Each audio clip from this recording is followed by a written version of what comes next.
This is what's great about sports. This is what the greatest thing about sports is. You play to win the game.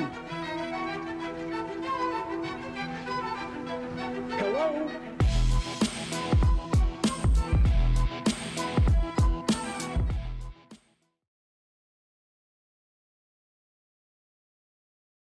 Let's move on to a group that has a really, really loaded receiving core. That's the Browns. We kind of had a consensus third. I had them at second. I think they finished second, just ahead over the Steelers.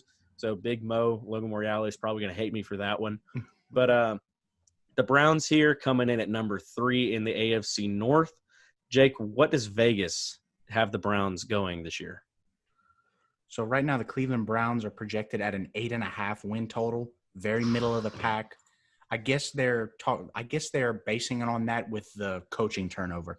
This is probably the third different offense. Well, let me not say different offense, but like I think it's going to be the same offense, just a different. I think it's going to be a little bit more run first. This is the third year that Baker Mayfield has a switch at the top. You know, he comes in with Hugh Jackson, then that big old dude, can't remember his name. Freddie Kitchens, thank you. And then now Kevin Stefanski is his head coach.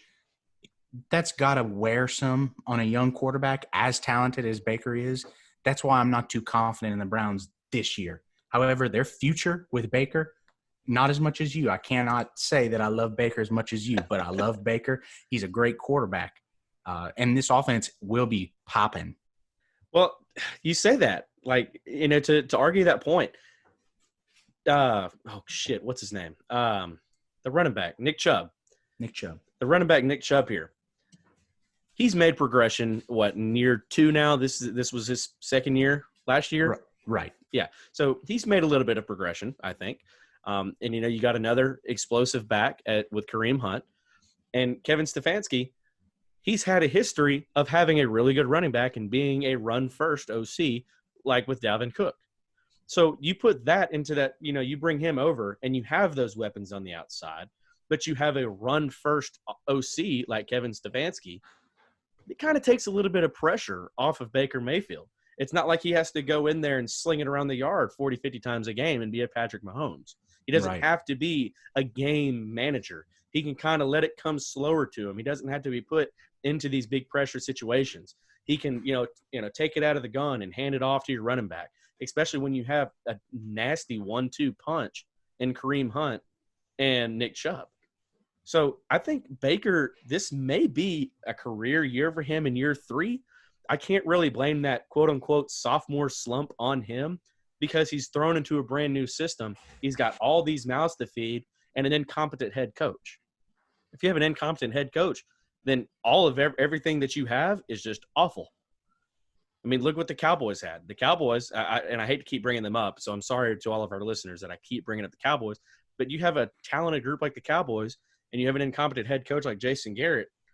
Like, the Cowboys, I'll go ahead and say it, that should have been a Super Bowl contending roster. Yeah. Sometime in the last 2 to 3 years. And it wasn't. So you could have all the talent in the world. If you have an incompetent head coach at the top, none of that matters. So I think this could be Baker's best year. This could definitely be Baker's best year. He doesn't have to be, you know, he doesn't have to throw it around the yard 150 times. It doesn't matter what Odell Beckham says. He can get beat up by, you know, the kicking nets. So I think what I'm trying to say is I think this is why I had them at number 2. They're definitely not beating the Ravens. The Ravens are so good this year, but we'll get to them in a second. But I think the Browns can make steps, and they'll be able to challenge the Ravens probably next year. But, Jake, pretty good fantasy options. What are the best for the Browns? Let's go ahead and parlay those talks right there. Kevin Stefanski, what he did with the Minnesota Vikings was ground and pound, create high efficient throws for Kirk Cousins.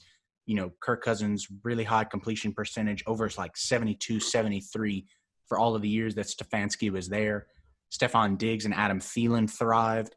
I can see this being exactly like that, where OBJ is in the Diggs role, Landry is Adam Thielen, except here, instead of Minnesota, he had Dalvin Cook and, you know, kind of no one else. He's got Nick Chubb to be his pounder, one of the best runners in the NFL, and then Kareem Hunt, who, off the field stuff withstanding, is one of the more talented running backs in the NFL, all of which I would be happy to have on my fantasy team. Absolutely.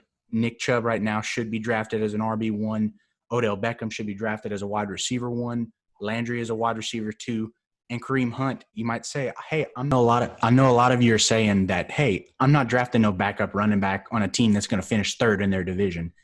I completely understand that. However, on the back half of the season when Kareem Hunt returned to the Browns, they both played 8 games, right? Yes. Nick Chubb outcarried Kareem Hunt over those 8 games by about 100. So you're not going to get the rushing production, the consistent rushing production from Kareem Hunt. However, Kareem Hunt over doubled the targets that Nick Chubb got. It really limits Nick Chubb's upside from the receiving game, and Kareem Hunt will give you that receiving work to make him a viable flex option every week.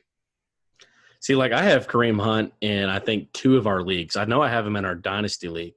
And I picked him up just because he has that production. We've seen that production. So I think this is going to be a perfect role for him this year. And you gotta think, what would Kareem Hunt do last year if he wasn't suspended for the first 8 games? That's like true. Kareem Hunt really got made the example of the NFL with their domestic violence all of that. He really got made the example. So you got to imagine, what would Kareem Hunt do if he were to have those first 8 games of the season with Nick Chubb? You got to really think, how explosive could the Browns offense could have been. So, but anyway, I like Kareem Hunt. I think he's a great player. I think his off the field issues can be questioned a little bit, but we'll see. But